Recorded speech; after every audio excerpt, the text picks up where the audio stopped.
Welcome back, everyone, to another edition of the weekly walkthrough with Alex and Graham, part of the MSC podcast, presented by Learfield, part of the Varsity Podcast Network. There's a lot of parts moving with this thing. Anyway, I'm Alex, your host. Joining me, as always, Graham. Graham, welcome back. Thanks for having me, man. That's I love to do these weekly walkthroughs because it gives us a chance to talk about these Mac teams. You talk about moving parts. It's nice to be a moving part about this podcast, this MSC podcast, and to get to be a small cog in this larger machine. That's COG, in case you're wondering. I am glad to know. I hope that's part of the word for Wordle tomorrow. Then I'll be ahead of the game. But anyway, we are talking Red Hawks and Bobcats. They're gonna tangle for the 100th time tomorrow or this weekend. I guess How wild is tomorrow, that? technically, 100 times, right? 100 years of this battle of the bricks. How excited are you? Honestly, I'm pretty pumped. I mean, this has been a great rivalry over the history of. It's one of the oldest rivalries in the Mid American Conference. Like I said, 100 years. Miami leads the series 55, 42, and 2. I mean, it's been a great back and forth over the last several years. And I've got some numbers here. Largest margin of victory for the Bobcats came in 2015, a 34-3 win. Their longest win streak has been 6. On the other side of the ball, well, you've got Miami. Their longest win streak has been 8 games. But really, when you look at it a little bit further, they have a much longer streak where they didn't lose a game. They have a tie back in 1953 after dominating the series from 1945 to 1959. They only have one tie in there, which is pretty impressive. Their largest margin of victory, of course, 45-0 back in 1909. So well over 100 years ago. You and I were not alive. Our parents weren't even alive, but they were still playing this great rivalry all those years ago. And I don't know, man. I'm just excited to talk this battle. I feel conflicted though. And you and I talked about this earlier this week. I'm doing my master's at Ohio, but I love Miami. And I just feel like I'm betraying them by picking Miami to win this game and by covering the Miami side. Well, you're such a big Mac guy. It's the history, the cradle of coaches in Miami. It just draws you in every time. That's not to mention your Michigan connects with your youthful indiscretion of rooting for the Big Ten team up north. but yeah, there is no shame in rooting for Miami, especially given that you picked Miami to be your preseason MAC champions. It looks like they might be, almost out of reach of that. But a win against their hated rival, the Ohio Bobcats, might go a long way to get them back on track. Could be a big one. Fun fact that people don't really know or haven't really seen. I was doing some numbers digging. The last 2 times Miami has won this rivalry game, they've won the MAC championship. So could be a potential conference crown on the line in this rivalry game this year. Yeah, that's true. The last time Miami's won this game, they've won the MAC championship. Of course, that could also mean nothing. It could also be an indicator that, that those years Miami was particularly good at football, and that led them to the MAC championship. I tend to lean that way. That's the I mean, we'll get into it here, but this game on Saturday, October 19th at 3:30 at Yager Stadium in Oxford. The Bobcats coming in to face off against their hated rival, the Miami Redhawks. We were at Miami last year for their game against Toledo, and that was my first time seeing a Miami game in person. And really, the Redhawks fans turned out for that game, and that wasn't their big rival in OU. You got to imagine that Miami is going to have quite a few fans there for the 100th playing of this rivalry. It always amazes me the rich history from this Miami football team.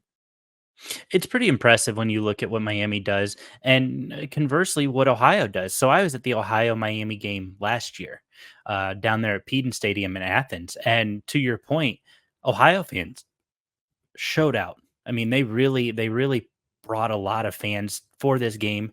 They knew what was on the line at the time. It was sole possession of first place in the MAC East to have the inside track to the MAC championship game. And these Bobcat fans, it was a little rainy, a little cold, but they showed out. They packed Peden. Unfortunately, didn't defend the Frank if you're a Bobcat fan, but I mean they made it fun. It was a great environment. Got to see the Ohio marching 110, which you know me, I'm a big marching band guy, so that was always a pretty cool thing to see. And I mean, yeah, it's just these rivalry games with all this history that goes back 100 years. It's so fun to watch these teams duke it out for conference supremacy. And yeah, I'm excited to see what the crowd looks like down there in Oxford this weekend. And we'll talk after this because I got to pick your brain about what's the difference between a band that uses gold instruments versus silver instruments. It's always kind of boggled my mind why they would go one way or the other. Seems like there should just be one right answer. But let's dive into it here. That's the let me tell you why the Bobcats are going to win this weekend. I'm going to go right into it. We're not going to hold off. We're not going to play coy with you.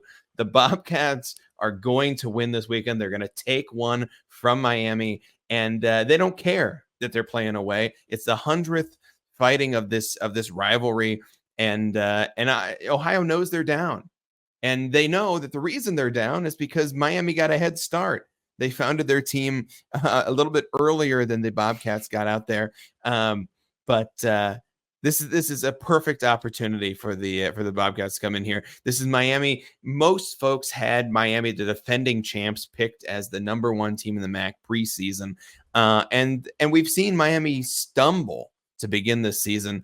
They're going to continue those stumbles on Saturday. This is a Bobcats team who is better than Miami on offense in terms of total yards per game, better than Miami on offense in terms of total points per game, better than Miami on offense in terms of rushing yards per game, and better than Miami on defense. The vaunted Miami Redhawks defense. This is the Bobcats defense doing better job on defense in terms of total yards per game allowed, as well as total rushing yards allowed. I'm not seeing an argument for the Redhawks here, Alex.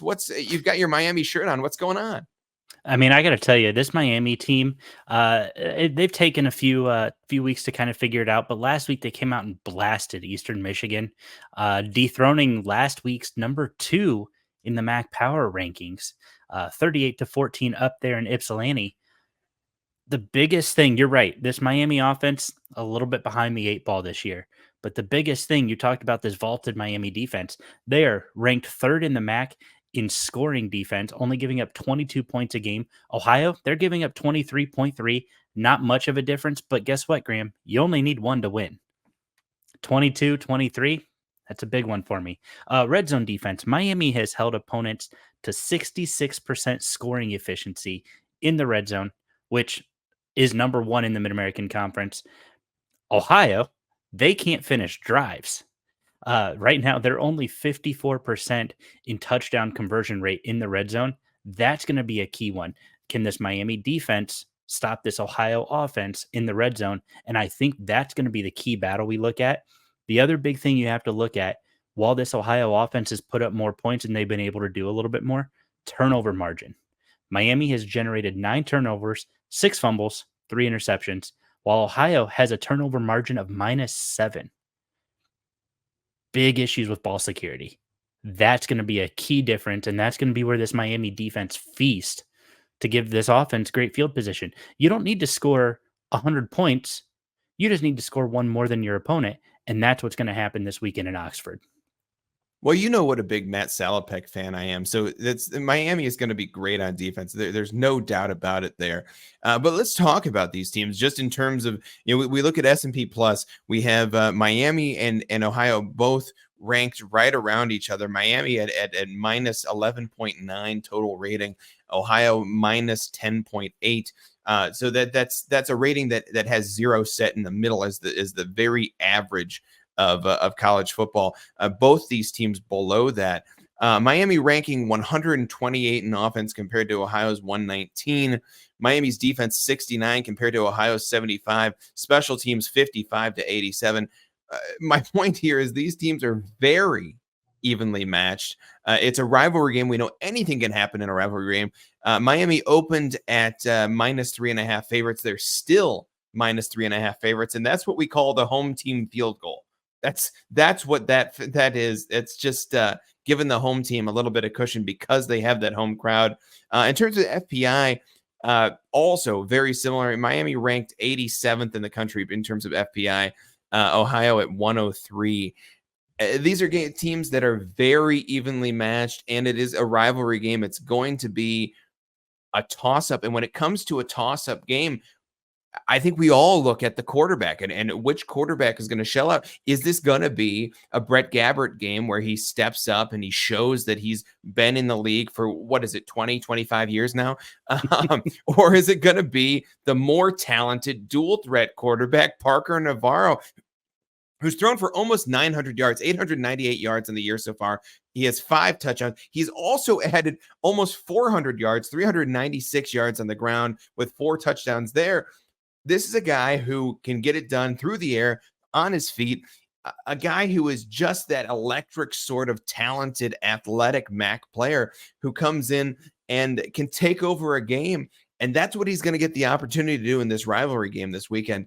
Parker Navarro is the difference, Alex. That's why the Bobcats, that's why your master's program school is going to take away the victory this weekend. And I find that really interesting. When I pulled up numbers to look at how these teams were or how these schools were doing in conference play, because I think it's always hard to look at teams in non-conference play, right? I mean, they play vastly different opponents.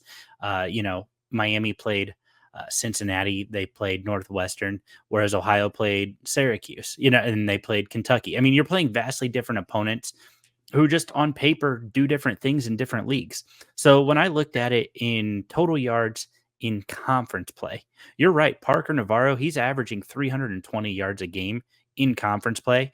Brett Gabbert is number 5 in total yards at 275 or 271.5.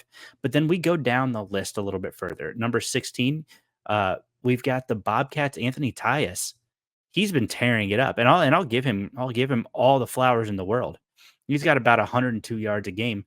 But then you've got the dual-headed monster in the backfield for the Redhawks. These are some numbers you need to listen to because I think they're important. Keon Mosey and Jordan Brunson, senior and junior running backs, combined, they're averaging 100, or they have combined per game 111 rushing yards a contest, and they are both averaging 5.19 yards a game and 7.45 yards a game. And that is good for 23rd and 29th in the conference, in the top 50 players in conference play in total yardage. This is going to be a huge difference maker. These guys are finally giving Brett Gabbert a little bit of an opportunity to say, hey, we can now give you a running game. You don't have to rely purely on the passing game. You have options now. You don't have to do the scrambling yourself, which frankly is probably a good thing for Brett Gabbert. He's got running backs who can carry the bulk of that load for him as well. And now we're going to see that kind of take flight. Anthony Tyus has done a great job. I'll give him all the credit in the world for what he's done at Ohio. But I think a game like this comes down to experience. You talked about talent. And I think talent's important, but I think experience is just as important, if not more important. Brett Gabbert has played in a lot of these high pressure situation games in his 6 years at Miami. I see him taking one home. I see him kneeing this thing out at the end of the game to give the Redhawks a victory at home. They lost the Cincinnati game at home a few weeks back. That's left a bad taste in their mouth. They don't want to lose to another rival this year. They get it done at home off of the shoulder and arm of Brett Gabbert. I think that is a wild thing for you to say. You just called out Keon Mosey and Jordan Brunson. I'll point out yardage on the year for these two combined is 222 yards on the ground total for these running backs, compared to Anthony Tyus's 204 yards, compared to these are conference rushing yards.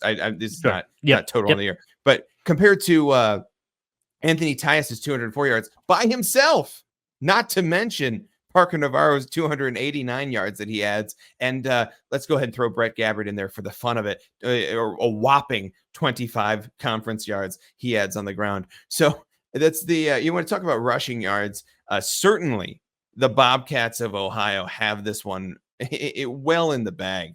The question here is going to be, does Ohio's very talented and kind of explosive offense have what it takes to take on Miami's vaunted and really disciplined and senior defense? And I think it's going to be an Emphasis interesting on senior. it's going to be an interesting matchup to watch. I mentioned Salopek earlier. There's other guys on this defense, including Brian Ugu, who I love on the line. Mhm. This is really solid players on Miami's defense at all three levels. But what it comes down to is, are they going to have enough to match up against this Bobcat offense, especially a guy like Parker Navarro, who can get it done through the air, who's got it done better through the air this year than Brett Gabbert has, and also has done way more on the ground than anybody on this Miami team. It's going to be an interesting question about the this Miami defense, who has stepped up at times this year, but has often let talented runners go by them.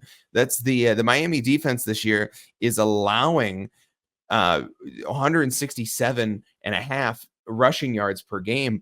And that's perfect for an Ohio Bobcats offense that is trying to run for over 200 rushing yards per game.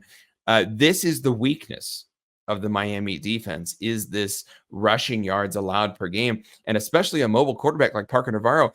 And Alex, you can certainly argue against me here, but this guy, to me, Parker Navarro, has looked like the talent of the MAC this year. If I had to crown a MAC offensive MVP this year, it's Parker Navarro. This guy is so exciting under center. He can do anything with the ball. He can throw it out there. He can run the ball. He scores touchdowns, and he's trying to put his team in a position to win. That's why the Bobcats are going to walk away, take this battle of the bricks in Miami, and head back home, touting this victory. Carrying that brick. And I think that's interesting. I think Parker Navarro, for all intents and purposes, has looked like the quarterback from the bowl win 2 years ago when they beat Wyoming in the Arizona Bowl. He has looked excellent this year. I will give you that. And a lot of people, I was not one of them, said this Ohio team is not going to be very good because they lost so many guys to the transfer portal, including Curtis Rourke, who is under center at Indiana, who's at a perfect 6-0 this year. By the way, shout out to Curtis Rourke out there in Bloomington. But it's so there's a lot of questions about what this team was going to do. And I think they've surprised a lot of people. Yes, the transfer portal can take, but it can also give. And they've been able to bring in some great pieces. So I'll give you that for Ohio. Parker Navarro has looked excellent this year. He has not played in this rivalry game. He doesn't have the experience in this rivalry game that I think you need, because when it comes to a rivalry game, we've said it how many times over the years, you throw the records out, it's all about who wants it more. And I think that's what we're going to see here. And I think Brett Gabbert is in his final year going to want to do everything he can to go out as victorious as possible. It's been a rough start to the year, but I think they're finally starting to get their wheels going. They're figuring it out defensively. And I'm going to read you some numbers here because I think these are important. Tackles. Miami has a bunch of guys who dominate the boards and tackles. Matt Salopek, Eli Blakey. You've got Corbin Hondru. I mean, you've got Silas Walters. All of these guys are averaging 7, 6, 9, 10 tackles a game. You can't score if you get tackled. That's how it works. Yeah, somebody tackles you, you're not getting into the end zone. And when you've got this many people in the top 50 in the conference, they lead the entire conference in terms of players in the top 50, by the way. This is a tough defense. In sacks, it's pretty close. Ohio gets a little bit more of the edge. They've got Bradley Weaver, who looks great as a defensive end. He has almost a sack a game, so he's looked excellent. But then right below him, you've got Caden Schmitz. He's got a half a sack a game. And then you've got Brian Ugu, and then you've got Ty Wise. Both of these guys have been stellar. And I think offensive linemen, they're like, we have to play these guys. They're a headache. You know what they're capable of. You know you have to prepare for them.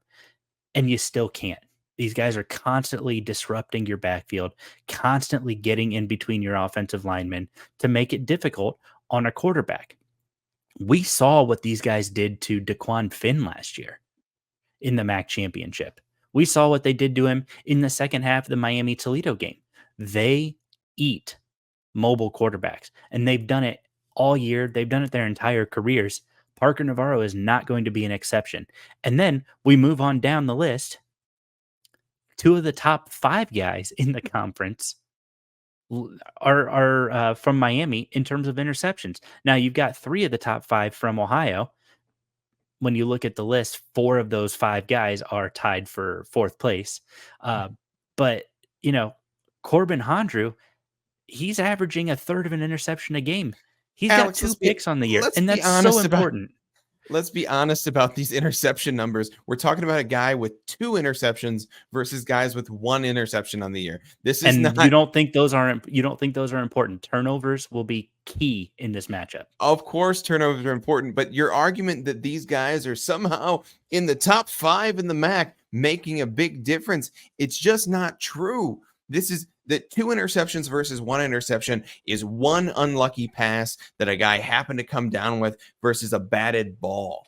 That's the difference between number 2 in the MAC in terms of interception and number 4 in the MAC is literally a single interception. And you want to talk about the difference after this game? It's the excitement that these Ohio Bobcats have. Miami has been making this argument all year long that the reason that they're going to be so strong is that these seniors who have stuck around for 4 or 5 or 6 or 7 years at this university, that's the reason that their team is going to be so strong. But we haven't seen it.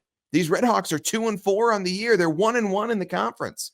You can't even argue that their losses have come to only out-of-conference opponents. They've also lost within the conference compared to the Ohio Bobcats, who are 4-2, 2-0 in the conference, and they're a team who is young and exciting and is constantly moving. The difference is that the Miami Redhawks, they're so concerned with relying on these seniors that they've stagnated. There's no energy left here. This is not the Brett Gabbert that we saw in his first senior season or even his second senior season. This is Brett Gabbert's 3rd senior season where he's trying to piece together a leg that's been broken so many times that he doesn't even know where it ends and where the Optimus Prime Transformer leg begins. This is a Miami defense who certainly has studs like Matt Salopek, like Brian Ugu, who these guys in the defensive secondary, like Corbin Hondrew, who making these interceptions, but 2 interceptions compared to 1 interception. Alex, the difference is nothing. We're gonna pretend It's a difference. I'm sorry, we're only halfway through the season. It's a difference. You know, everybody raved about Quinyon Mitchell when in his junior year. He had 5 picks on the year. He had 4 in 1 game against 5th string quarterbacks against NIU. Everybody said he is God's gift to defensive back players. He finished first in the conference because of 1 game against unbelievably bad quarterback play. Like let's if we're gonna say that 1 pick difference isn't that big of a deal, we you're anointed him God on a football field because of 1 great game. no, you're Yes, incorrect. People talked I'm about him not. before. People talked about him before that game. The people are not talking about his pick numbers. People are talking about the way Quinyon Mitchell plays. If you watch that guy on a football field, you could tell he was the best defensive back in the country. He was owning the field out there. It was just different. Wide receivers often line up against defensive backs, and they know right away, especially in the MAC. We have so many talented receivers in the MAC that we see this happen so often where wide receivers line up against DBs and they know right away. You can see the look in their eyes. You can see it in their body, in their posture when they come up to the line that they're going to beat this guy. And Quinyon Mitchell never had that. He outmatched every single receiver in the MAC. He outmatched them. And we knew the interception numbers were going to show that. We knew the turnovers were going to show that. The tackles, the pass defense, we knew the numbers were going to show that. But Quinyon Mitchell is way more about the eye test than it is about the statistics. What we're looking at here in this Ohio-Miami matchup is it's way more about the statistics than the eye test. I love this Miami defense. I've talked about them, how much I love them, but the fact of the matter is there aren't that many guys on even on this Miami defense that we talked about before the year as the thing that was going to carry the Redhawks to the MAC championship. There aren't that many guys on the defense who you look at and you say that's a player at the next level. There aren't that many guys there. This Ohio defense, meanwhile, has a lot of guys who are question marks. Everybody on the Miami defense we know about. We know who they are. We know what they have. Ohio is a question mark, and that's what makes them so exciting. And that's what makes this a young team who can come in here and win a rivalry game. Ohio knows exactly what the Redhawks are going to do, and they're going to be prepared for it. This is a team where Tim Albin is going to have these guys ready to play. Parker Navarro is an X factor. We have plenty of X factors on the Ohio side. I haven't heard about any X factors on the Miami side, and maybe that's because guys like Brett Gabbert have stuck around for 52 years. But the fact of the matter is, this Miami team is old news. The Ohio Bobcats are ready to play, and they're going to walk out with a victory. It's interesting you want to bring up their conference record, and I appreciate this conversation because I think it's an important one. When you look at Ohio, who was incredibly close to being 1-1 in conference play, by the way, their wins are over Akron and Central Michigan, in which Central Michigan erased a 24-point lead that the Bobcats had. The Bobcats had to kick a field goal to secure this victory. And even then, that almost wasn't enough. Miami, on the other hand, had to travel up to Toledo in a battle for MAC supremacy, which we knew that was going to be a test. And then they had to travel to Ypsilanti against another pretty good MAC team. Eastern Michigan's 4-2 on the year. I think it's hard to compare schedules in conference play when it's Akron and Central Michigan, who hasn't been a bowl team in a few years, versus Toledo and Eastern Michigan, who are both either contenders or plus 500 teams in this season. Now, to your point, and I'll give you, I think Ohio has looked better in their wins. I will give you that. I think Ohio has looked very impressive and very sharp. But it's still Akron, and Parker Navarro disappeared entirely in the second half of that Central Michigan game, as did the Ohio Bobcats defense. That, to me, says that this is a defense that's young and inexperienced, and they weren't even playing. I mean, they were playing a Central Michigan team who they're still figuring out what they're doing on offense. To me, I think when you have veteran leadership on both sides of the ball, like Miami does, yes, they're old. Yes, they're tired. They don't have the X factor, but they play as a unit. They understand how they all play together. You're missing other pieces that were great for this Miami team a year ago. This defense is still going to carry them, as well as the leadership of Brett Gabbert, who's got guys like Keon Mosley that he can rely on and say, hey, I need you to go pick up 3 yards on this second down play here. He can rely on him to do so. And so I think that's going to be the difference. Yes, Ohio is exciting. They've got young players. They've got exciting players who are ready to come out and battle. Miami sees this as a business trip or as a business opportunity, and they're going to cash in with a home W. Well, I certainly think that's possible. That's a possible thing we could be talking about on Monday after this game. The fact of the matter is, it won't be what we're talking about after this game. This is a Chuck Martin led team in Miami who we are supposed to trust in the sweater vest. He puts on the sweater vest, and we're supposed to believe that this is a guy who can lead this Miami Redhawks team through thick and thin. Well, it's certainly thick this year, or thin. I'm not sure which one's good, Alex. The point being that this is a Miami Redhawks team who we knew was going to come out. We knew it. That's how much we knew it. We knew it in our blood that this Miami Redhawks team was going to come out and be dominant this year, and they just haven't. You talk about their solid win over this EMU team who's 4-2. You might mention that the Ohio Bobcats are 4-2 themselves. And you say that they're 2-0 in conference play, but somehow those wins don't count. But Miami's lost to Toledo, and their win over Eastern Michigan counts more than Ohio's 2 wins in conference? That doesn't make any sense, I'm not Alex. saying they count any more or less. I'm just saying let's temper our expectations with the They were Bobcats when supposed you the look Ohio at who their Bobcats wins were are against. supposed to win over CMU and over Akron, and they did win over CMU and Akron. There's no such Good thing teams as a win, great teams cover, and they didn't cover the spread in either one of those games. you can say your Dr. Seuss isms as much as you want. Good teams win and great teams cover. Well known better, Dr. Seuss, if you didn't know that. I am the Lorax and I speak for the spread in Vegas. No, it's the Miami Bobcats is what I was about to say, and I went ahead and made the mistake anyway. The It's Ohio embarrassing. Bobcats are a team who is going to come out here. They're going to be victorious in a rivalry game, and they don't care about the phrases that you have to say about good teams win and great teams cover. At the end of the day, the Ohio Bobcats are trying to win a conference. They're not trying to win you bets, Alex. And I appreciate it. I'm sure that the apps in your phone are getting lonely because they can't take any more of your money. But just because you're making bad bets doesn't mean the Ohio Bobcats are doing poorly on the MAC stage. They're coming out here, they're winning games, they are undefeated in the conference, and after Saturday, they will remain that way.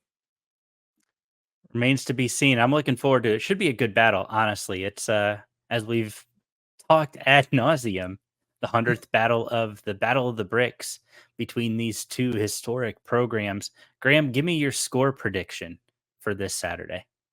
Score prediction doesn't matter that much, as I just said. The Ohio Bobcats are going to come out on top, but let's do it just for the heck of it. This is going to be a straight up battle.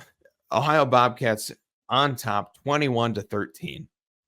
21-13. And I'm going to go the other way. I'm going to go the Miami Redhawks. They're going to get it done 24-21. Late field goal, even with the departure of Graham Nicholson. We know how much you love guys named Graham. And sadly, he's no longer with Miami, but the Redhawks get it done at home. Before we move into the rest of the weekend slate, I want to talk to you guys about downloading the Varsity Network app. It is from Learfield.